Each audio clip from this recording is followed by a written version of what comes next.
Welcome to this interview with one of the ancients, the artist, the visionary, the Vampyre Miguel. Permit me to introduce myself. My name is Lord Miguel Valentin. I am from House Hidden Shadows, one of the original 3 legacy houses of Gotham. I'm also the founder of Theater de Vampires, which is a performance theater troupe where we do performance art on stage, incorporating needle play, blood play, suspension, and all brought to you in the genre of the theater. I'm also the founding member of the Undead Poets Society. That was a project that I started, I'd say in 2005, where we brought original slam poetry to Otto's Shrunken Head with the blessings of Lord Father Vincent. May he rest in the cosmos. I am a professional tattoo artist, and I have been for the last 25 years, as well as a body modification artist. So I was tattooing in Harlem. I like to call Harlem my home, even though I've relocated. I spent 20 plus years in Harlem tattooing and body piercing and doing performance art. And I got an invite to this party called the Realm of Darkness, and it was a vampire party. And I was like, wow, this sounds interesting. And I'm not ashamed to say that I was at a point in my life where I was a sponge. I wanted to absorb everything. I had been detained for a few years prior to this, and when I re-entered society, I was, like I said, a sponge. I wanted to try everything. So this party intrigued me, and I went to this party, and I was enthralled because it was Black and Latinos, my people, dressed differently, dressed in the Gothic fashion. The men in the party were they were either the romantic Renaissance vampire, or they were this warrior style vampire that I had never experienced before. And I was like, this is amazing. This is beautiful. I love this. And the women were also to the extreme, where they were very in a Victorian style ball gown dress, or they were basically half naked, strutting their stuff. And what I thought was very cool was that there was this rule, or unwritten, or I should say unspoken rule, that you couldn't touch anyone unless you were asked to, or you were permitted to. It was a kind of a chivalrous type of thing. And I thought that was amazing, because I'd been to clubs before, and that was always a problem. If I brought a good-looking woman to the party, 7 to 100 guys would be trying to hit on them, and one would get out of line, and then it would screw up the whole night. And I didn't see that. I saw guys grabbing hands and kissing the hand in a chivalrous manner, and letting women walk by, and just there was this attitude of respect, and I was drawn to it. I was just like, wow, this is amazing. So I had a great time at the party, and I believe I went back to another party, and I felt so comfortable there that I got on the dance floor. I love to dance to industrial music, and that was just, I had never experienced any of this before, and it was a very tribal feel to that dance floor at the Realm of Darkness, and it was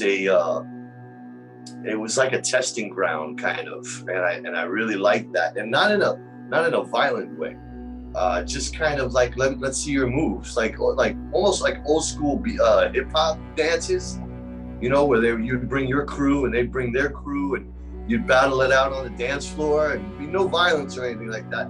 But there was that energy, you know what I mean? That like, you better bring it. And I had an amazing time. I had a great time. I got exposed to a whole lot of new music that I had never been exposed to. And I was just like, yeah, this is it. This is hot. And I think a few weeks later, I'm in the tattoo shop up on 125th Street, and Lord Xanatos, he who shall not be named, and Lady Tanisha, as well as Lady Darkstar, showed up at the tattoo studio. And they were like, is Miguel here? And I was like, oh, what did I do? It's like, oh, I'm in trouble. What happened? What did I do at the party? I must have screwed up. And at that time I was seeing, we were dating, Lady Evie and I were dating at the time. We had not been married yet. And they asked us to go for a walk, the two of us. And they basically introduced me to House Hidden Shadows. And they said that, you know, they were a group that met regularly, and their basis was about family and about knowledge, and most importantly about nonviolence, which, you know, that caught my ear because I had just experienced a lot of violence, you know, 4 years prior. And the fact that here was a martial artist of a high caliber telling me that they're not about violence, they're about nonviolence, that intrigued me as well as the fact that they were into knowledge, and they understood what visualization meant and what energy transference meant, and they weren't afraid to use the word magic. And that was another thing that piqued my interest, because I had been doing my own self-searching and, you know, dabbling in my own magic and learning about energy transference and how that applies to visualization and how to manifest things in my world, in my reality. And it just seemed like a perfect fit. And like by the end of the walk, we were like, Lady Evie and I, we were like, what do you think about this? And she's like, I think we should think about it. And I was like, yeah, okay. So that's how we answered. I said, I'm very interested. I appreciate you coming out here to see me, and we just need a little time to think about it. They were like, okay, of course, absolutely. And I think it was like 2 days later, we were like, yeah, let's do it. We're in. And I became an official initiate, as well as Lady Evie. And so we would meet regularly to talk about the party, because it was a monthly gathering. The Realm of Darkness was a monthly gathering that happened in Harlem. But it was also about meeting the other members, the founding members of the house, as well as new members and people who were being initiated, as like we were. And it just, I really connected. And part of being part of House Hidden Shadows was being part of something bigger, which was the Gotham, the Halo, the Gotham Halo. And back then, this is like 98, I think. Yeah, about 98. The Court of Gotham would meet at the Raven Cafe on Sundays. And we had to go. And we had to go and show face and present ourselves. And I thought that was interesting too. I thought, wow, there's more of us, you know, it's not just these people. So that's how I got introduced to the whole vampire scene. At that time, Mother was just about finishing. And then there was the long black veil, but there was other parties that were going on. That was really my introduction to it, was the courts that happened, meeting the other houses. It was the election for the new regent, and that's when I met Lord Dedrenin. And he was voted in as the regent. I think I have my dates correct. I'm a little foggy, but I think I have my dates correct. It's in 98, 99. And my elder, Lord Xanatos, was voted in as sheriff at that time. So I was learning about all these things. I was learning about these different positions, and that there was other houses, and the monthly parties that were going on. And I was just like, this is great. I love it. I want to be a part of it. So I identify as a vampire. I remember when they were like, okay, well, you get to pick your scene name. And I was like, it's Miguel. And they were like, no, you get to pick a scene name. I was like, yeah, it's Miguel. So one of my first awakenings, because I believe you have multiple awakenings, but one of my first awakenings in the scene was at an event that we threw at the Hidden Shadows Realm of Darkness, but it wasn't a Realm of Darkness party. It was in conjunction with Lucas Sapira and the Hardcore Connection, which is a body modification group that I'm a part of, and they throw these events that involve suspension. And I'm talking about the hook suspension, the hooks through your back. So I've always had a fascination with flying. Like, I've always been able to fly in my dreams, to the point where, like, I can think of, I know I'm in the dream, but I want to go here and I will fly there, like literally Superman style, fly, and then I get to where I'm at and then I land there. And that was like a precursor to me learning a little bit about astral projection. But the reason I bring it up is because I met Lucas Sapira, and I watched his work for years. He's a body modification artist out of France and the founder of Hardcore. And I was like, I need to meet this guy one day, and he's going to help me fly in this reality. And I want to use this reality to help me project astrally, I believe through, and not always, but in some cases, pain can be a Kickstarter to another dimension or reality, if you will. And that's what I thought. And I got to meet him, and I was like, this is my dream. And he's like, yes, I will help you fly. And I was like, great. So we put together the party. We put the whole concept together. And back then I was a drinker and a partier a lot. And one of the rules was no drinking or no drugs for like 3 days prior to the event, to the suspension. So I did that, and before the actual suspension, the people that were involved in the suspension, we did a power circle. And this is the first time I really shared energy on a very conscious level. Like, yeah, I've shared energy before, but not at this level. This was like literally a specific, we're making a circle, we're all gonna give our energy together, we're all gonna put it together, and we're gonna share it throughout the group. And I just like, whoa, this is happening. And I did that, and then it was my turn to, there was 3 of us that were getting suspended.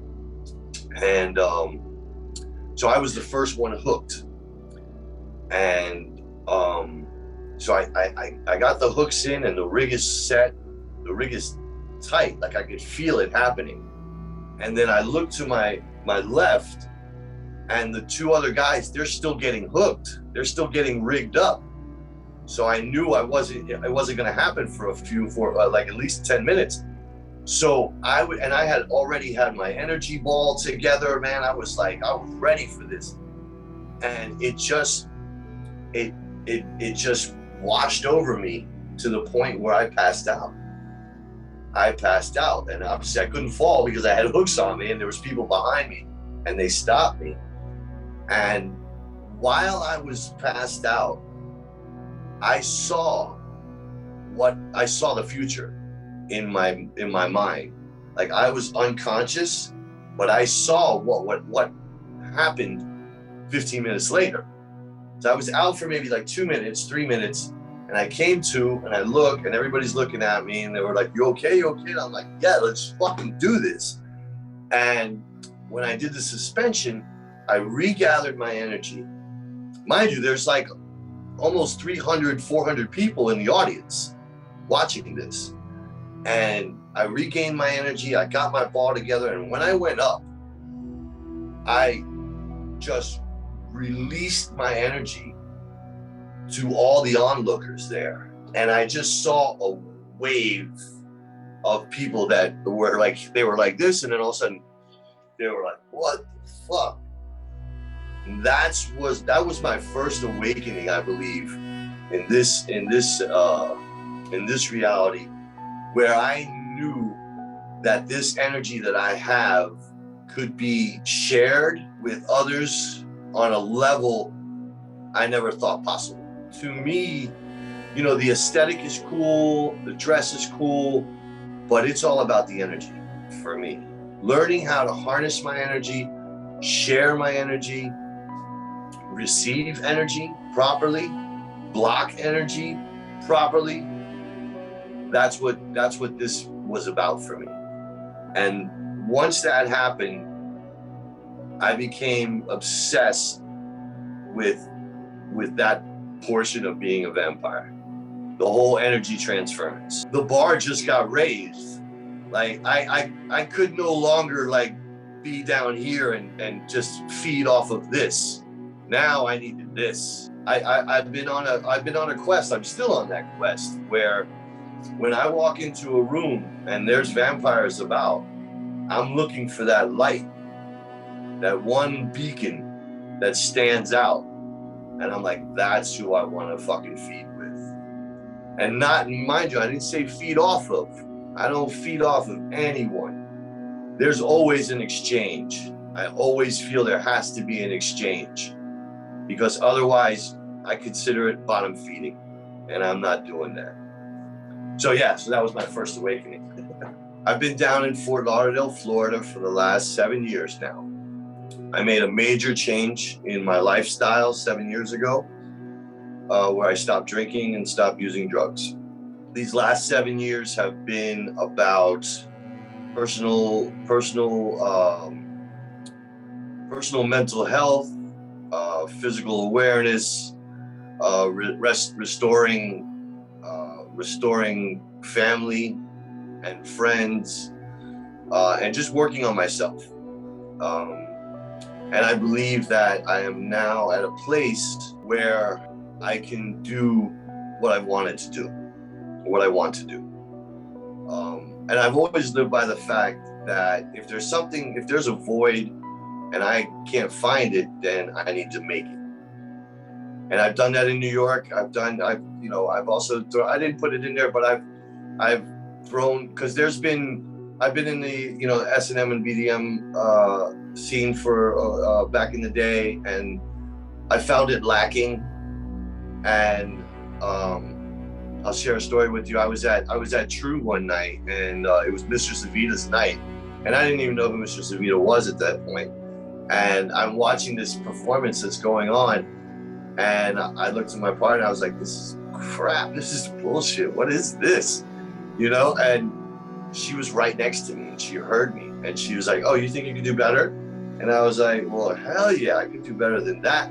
And she says, "Well, I pay my performers $100 a performance. I'll see you in 3 weeks." And I was like, "Did you just book me?" She's like, "Yep." And I'm like, "Done." And boom. And I don't know, I'm a performer by nature. The stage does not frighten me at all. If anything, it's a platform where I could speak some truth if I get the chance. And I put together this performance, and it was great, blew him over. And I bring that up to say that eventually, when I found that the parties were lacking, I said, you know what? I'm going to find my own space, and I'm going to throw my own party, which I did. I did that for many years. Just like that was the birth of the Undead Poet Society as well, because, you know, we go to these parties, and I mean, back then it was about partying and getting laid and looking beautiful, right? But you never knew anybody's name half the time, and nobody spoke to each other. Nobody really conversed with each other. And I thought, what better way to get to know my community by then throwing up poetry night? And when I did, like, people came out of the woodworks that you wouldn't even believe were poets. And I included every type of poetry. It could be on bongos and guitar or whatever, spoken word, however you wanted to do it, just come and bring it. All I had to do was be original, you know? And so I say that because when there's a void, instead of complaining about, oh, why the scene isn't the way it is, or, you know, whatever, I just make it. And I fucking start it and say, okay, well, here it is, come through. And that's what I did down here. I like I said, I spent the last 7 years just working on myself, and I feel that I'm in a place in my life right now where I'm comfortable.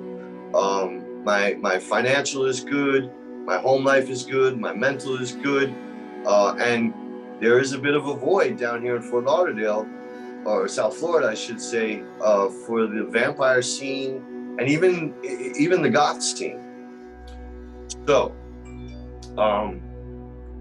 I was actually approached by a friend to say, hey, why don't you start a Halo down in South Florida?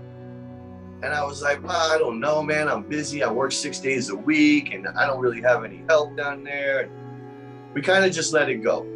And then I came back. I was in California at the time, and I came back, and before I knew it, I had this team that just, I guess I manifested it. No, I shouldn't say I guess. I manifested it. I met this event planner.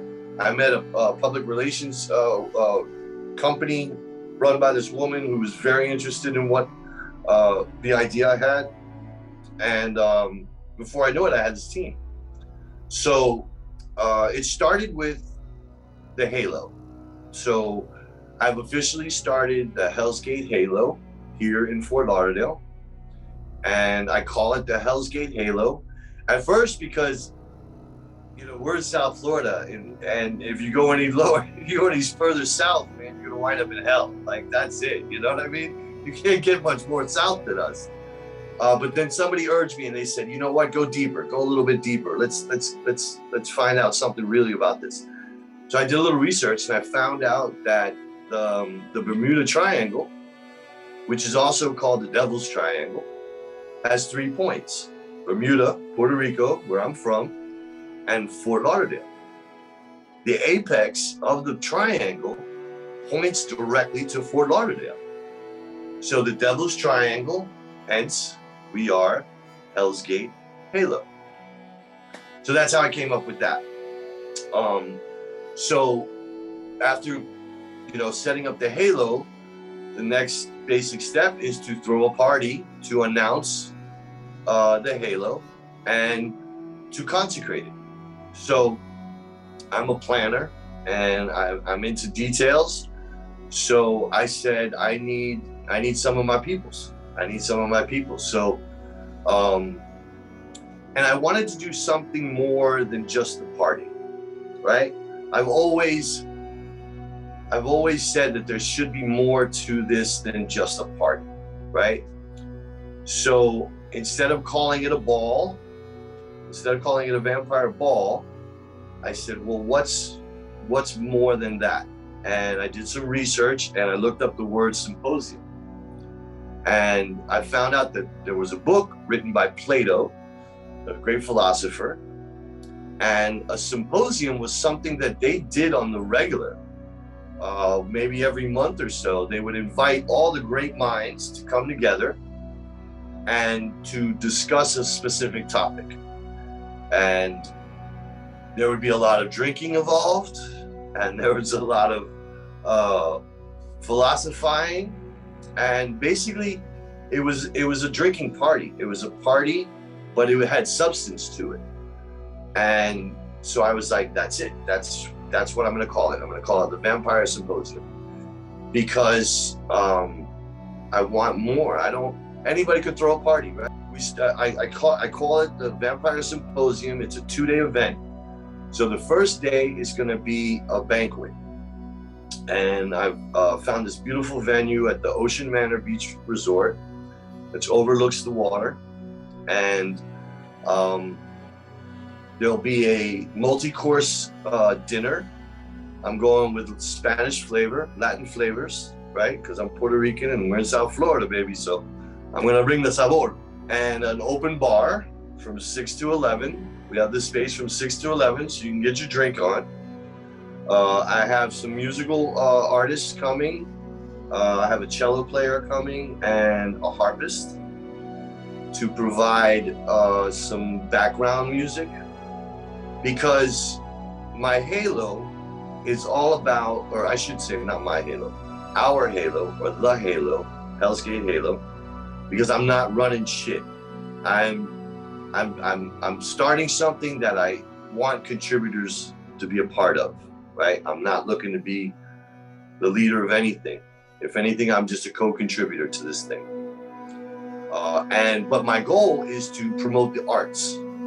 Everything that has to do with art, whether it's tattooing, painting, drawing, photography, filmmaking, theater, dance, all the arts, right? That's going to be the goal, right? That's what I want to present. That's what I want to showcase. And one of the arts that I believe is becoming a lost art is the art of conversation. And I believe conversation is, it's key. It's communication. If I don't know what you say, or if I can't understand what you're saying, or if I can't give you the chance to speak your opinion, then I'm missing out. And I don't want to miss out. I want to taste everything. Yeah. So the first day of the symposium, the banquet, is going to be about the art of conversation. So I've invited some very dear friends to come and give a 5-minute speech, if you will, but it's more of an icebreaker on a specific topic of their choosing to spark the conversation during dinner. So at each course of the dinner, you're thinking about 4 or 5 courses of dinner, right? Because we have it from 6 to 11. Obviously, there'll be a cocktail hour, then we'll sit down. But each one of these people, some good friends, I'm honored to call them friends. I've invited Magister Zaya. I've invited Magister Khalida, your hubby, the Sultan Jabbar, Madam Lisa Webb will be joining us from Toronto. And these are all people that I respect and I love, and I can't wait to hear what it is they have to say. And mind you, this is not going to be like a panel discussion that goes on for a half an hour. They're going to each pick a topic at each course, whether it be about what vampire love is, what does a seeker do, what does an elder do for a seeker, whatever topic, the general thing is going to be about vampire, right? Anything vampiric. I have a special guest, Mr. the TikTok king, the king of TikTok vampire, Jack Townsend, will be joining us with his wonderful wife, soon-to-be wife, his fiancée, Shay, will be there, and he will be reading some poetry because he's an acclaimed poet. And these are the highlights of the first day of the symposium. Food, drink, good conversation, and good content. The following day, Friday the 13th, will be a new moon. I have planned for the celebration 4 three local DJs, DJ Danny Bled, DJ Linder Smash, and DJ Lady Anime, as well as an international DJ by the name of DJ Lord Fur, who will be DJing the music all night long. I have a local band called Rux Vendetta that will be playing live, and I'll tell you, these guys are incredible. It's a three-piece band, and the way I can describe it is if you took The Cure and Typo Negative and they had a baby, boom, you got Rux Vendetta. And the biggest thing about that really drew me to them was that you can dance to their music. When they're playing live, they're so tight and it's so melodic and soulful and, for lack of a better word, gothic. So I have these taiko drummers that are coming, and I have some fire performers that are coming, and I have my friend Alexis Noventa from Puerto Rico will be doing a shibari art performance. And all that will lead up to the actual consecration ritual, where the five of us will present the 5 elements. We will use those 5 elements, and I don't want to give it all away, but the living altar that we will have will be holding the canvas for the blood sigil that I will make that night to consecrate the Hell's Gate Halo. And all 5 of us and the audience and everybody else who's involved will charge that sigil. Charge it so that the future can be nothing but amazing and magical. And then it's just dancing and partying the rest of the night. And by the way, I know there's a lot of drinking, so there'll be past hors d'oeuvres all night. So you can drink and eat so you don't get too sloshed. So it's a 2-ticket tier. Right? There's the VIP, which includes both nights. And along with that ticket, I made a commemorative t-shirt for the event, as well as an actual key, an actual skeleton key that says Hell's Gate Halo on it. And it has my ankh on the back. And that key will be representative of you being a member of Hell's Gate, so that whatever event that we have in the future, all you got to do is show that key, and you're like, oh, come on in, you're in, let's go, you're in. So yeah, so that's what I got going on. And my daughter is also going to perform at the banquet. Yes, she's an acclaimed singer. She's really the pride of my heart. And she's coming of age, so it's all, everything has been aligned so well that I know I'm on the right course. I know I'm doing the right thing, and I want to share it. And I just want everybody to have a great time, to know this is a safe place, that South Florida, Fort Lauderdale area is a place where you can be whatever it is you want to be, because vampires, werewolves, witches, creatures of the fae, other kin, you're all welcome. What I would say is, if you're curious and there's something that's calling you, then come check it out. I'm not trying to recruit anybody or any of that. I hope that I can display the blessings that I've gotten by having the vampire mentality, right? And the gifts of magic that I've learned and received, I'm openly willing to share.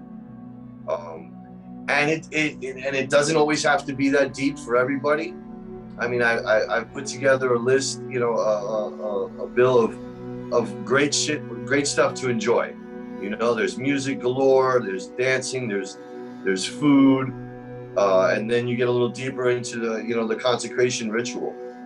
And those who want to know more, man, get on the Hell's Gate Halo page and post a question or whatever. I'm on it all the time. The primarily I'm trying to look for artists, not to make money off of anybody, but not everybody is open to certain styles, and we are. Like, you can post your art on the page and it will be accepted and promoted as well. I wanted to be a safe space, where you can feel comfortable in your skin and enjoy yourself and others of like minds. As well as a tattoo artist, I'm also a blood painter. I paint with my blood. I am the vampire that gives blood. And if you can look here, this is one of my paintings. I will have a showing of my work. I put together a few pieces about 2-3 years ago. So the originals will be on display Friday the 13th at the party, at the soiree. And I've aligned with a local charity here in Wilton Manors, where my studio is at.